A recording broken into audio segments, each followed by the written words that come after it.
So let's narrow down on Agenda 2030. It's a global plan of action for the world.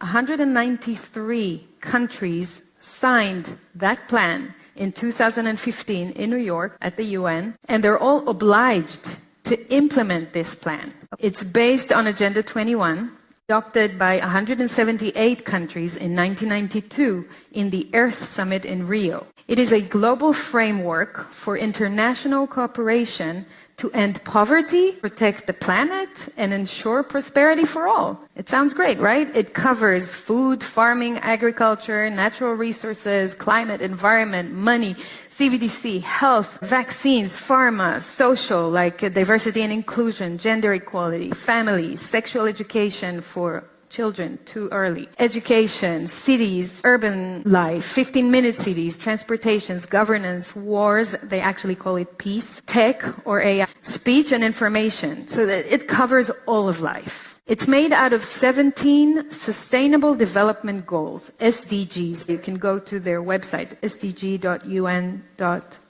and read each one of these 17 SDGs in detail. The deeper you go into it, the more you realize that there is a plan here that aspires to tighten control over humanity while eliminating the individual and their rights. Wrapped up in a nice, innocent language, this agenda is a collectivist plan that benefits the world's rich and powerful and the corporations, and not so much the citizens. Today we will only focus on a few areas out of this plan, because it's a big one, mainly climate, smart cities, and money. Global organizations also have far-reaching global plans. The Agenda 2050 is in the works too, with very ambitious climate goals, for example. In 2020, world leaders embraced this call to build back better. And the vortex we entered since 2020 is producing more and more crises, emergencies, disasters, and difficulties. Whether all the crises around us in recent years are pure coincidences,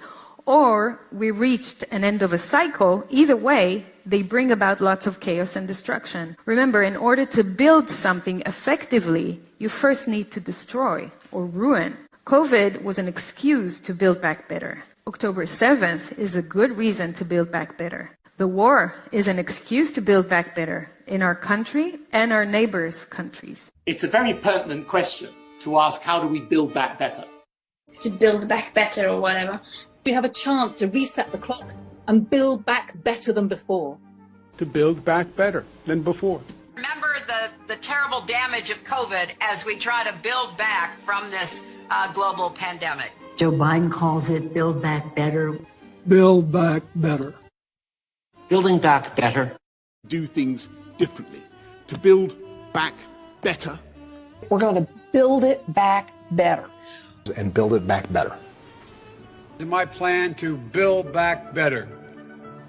Start taking all the problems that have been created in education and mental health and start to build back in a positive way. I have launched a booklet called Build Back Better, Britain After Coronavirus. It's about building this country back better. Growing conspiracy following it. It is called the Great Reset. An unprecedented opportunity to rethink and reset the ways in which we live. The great opportunity for reset. The theory even calls Mr. Biden's campaign slogan, Build Back Better, a front for the conspiracy. Build back better. Building back better our economy. Build back better. All elements of the Great Reset are fundamental to building the future we need. This pandemic has provided an opportunity for a reset. It's a big effort to, some would say, to build back better. We would say to really have a great reset. What a coincidence, right?